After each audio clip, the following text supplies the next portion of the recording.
What's up mga kabites? It's your resident biter, Riri Bites. Nandito po tayo sa Mitsukoshi Mall, BGC, and we're at Arabica PH. It's a Japanese coffee shop, and yeah, it's really nice, the interior. So we're gonna do a single shot of vlogging today with my friend from the Harlan vlog. And yeah, we have it here. Look at the interior, so cute. And they have a mirror. Let's take a moment and appreciate how I look today first. And okay naman dito, pero medyo mainit siya. And medyo mahal yung coffee. So what I'm having is Spanish latte. Pag iced siya, ganyan lang yung size. Maliit lang siya, 250. This is Kyoto latte. That's 250 as well, iced. So I'm gonna go ahead and vlog.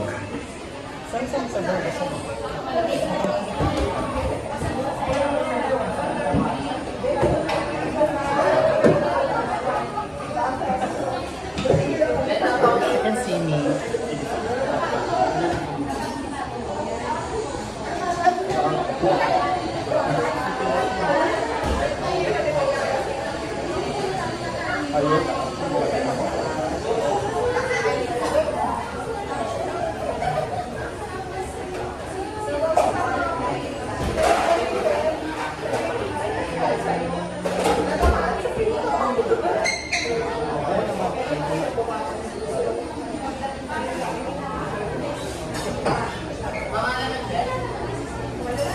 Matcha soft cream 8 ounce.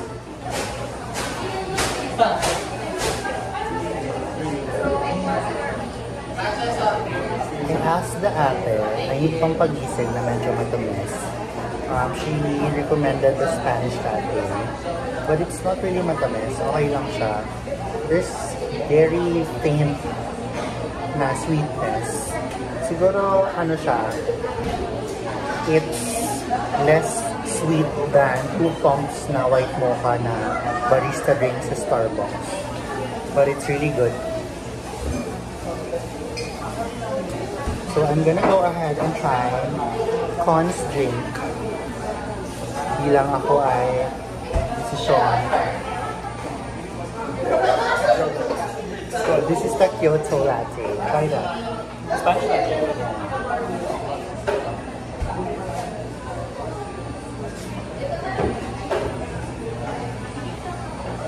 Oh, this is interesting. I like the Kyoto latte. Feeling ko yung cheese. Ito, may cheese siya. I don't know, that's the different Kung yun yung difference. notes na natitikman ko sa kanya. Ano siya unique? Parang, ulit. Yan medyo boring. Ang boring yung Spanish latte, pero refreshing siya. I haven't tried actually Spanish latte ba? Ito ba siya usually? Okay. So if you're gonna ask me, rate this drink from 1 to 10, I know you're gonna ask me that. Yeah. I'll give it a 10. That one? Oh my god! 10 over 10 for Kyoto latte by Con. How about this? 8 over 10. But because Actually, the taste is the same, but the quality is different. yeah. Pero alam mo, gusto ko rin yan siya. Ang interesting niya. Ibang, Oo. feeling ko yung Cheese. Hindi namin alam ano what it contains, but it's interesting and it's very tasty. And it's literally better than the Spanish latte. For the Spanish latte, probably 7 over 10 for me, this one. The Kyoto latte, I think it's Kyoto latte, di ba? I think it's Kyoto latte. 9 over 10 for me. Binabaan ko lang ng 1 point yung mga rating ni Con. Anong size ba to? if it's the same with Cuentos, it's like 12 ounces. 12 ounces. Ah, yeah, parang Harlan. Ah, yeah, ganito yung Harlan. 12 ounce yun. You should ask them kung bago. Baka bawal. They won't share. Kaya mo nga. I know. Yes. Anong meron ka ano? May cheese ba siya?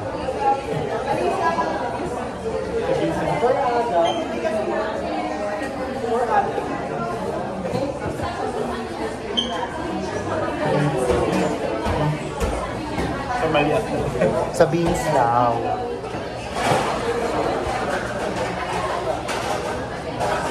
Ay, may bago na kaming favorite coffee shop. Hindi pa rin. Anong Harlan pa? Harlan is my favorite. Harlan pa rin. This is Favorite drink.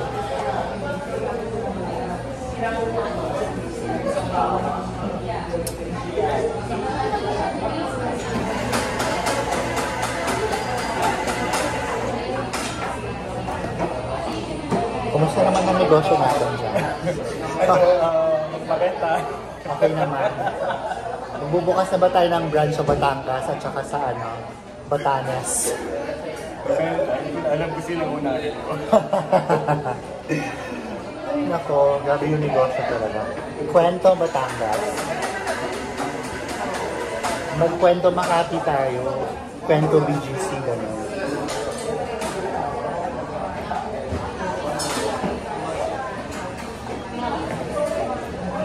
Ilang minutes na ba?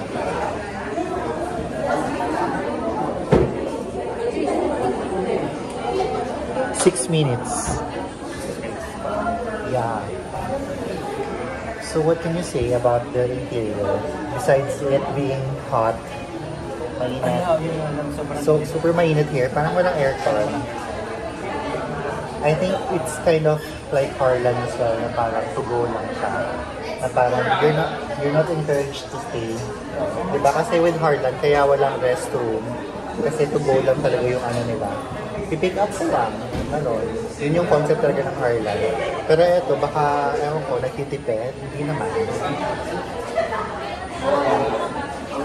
Because usually mga Japanese kasi sila similar lang sila. Minimalist. Minimalist. That's why I like it. Kasi wala.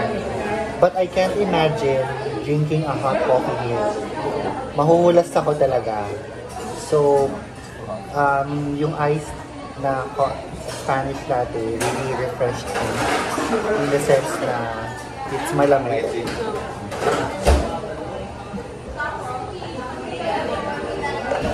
Gumawa tayo ng magandang thumbnail. Single shot thumbnail. So, welcome to Arabica, Philippines. It's a Japanese, bring your coffee. Bring your coffee talaga, lift your coffee talaga. Ayan lang siya. So, that's their condo sa baba. That's the Mitsukoshi condo. And this is the coffee shop. Ang ganda niya. Ang ganda ng mirror. Nakakalaki talaga yung mirror, no? Kanina, I was feeling na parang ano siya, nakapalibot talaga. Ayan, ring.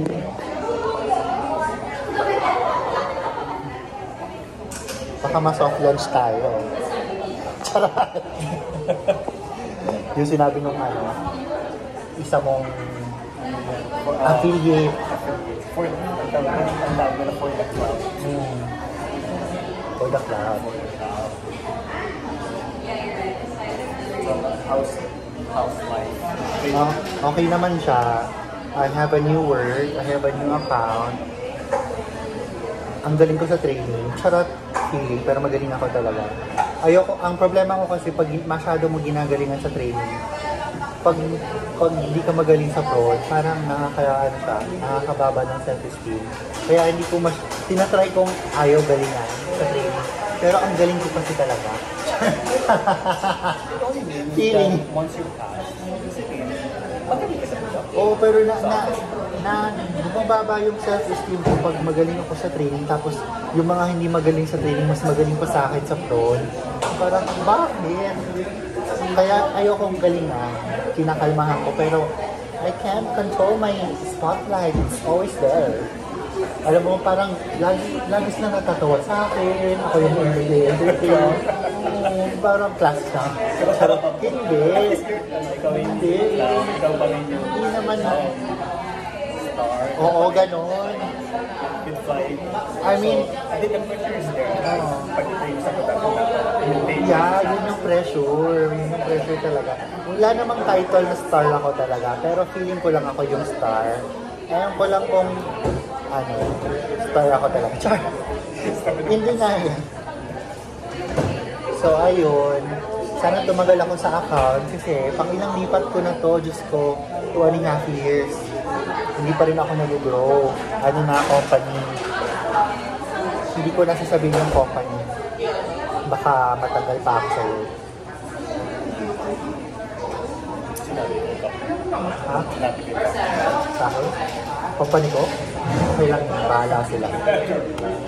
Ang tawag dito. Ayun lang.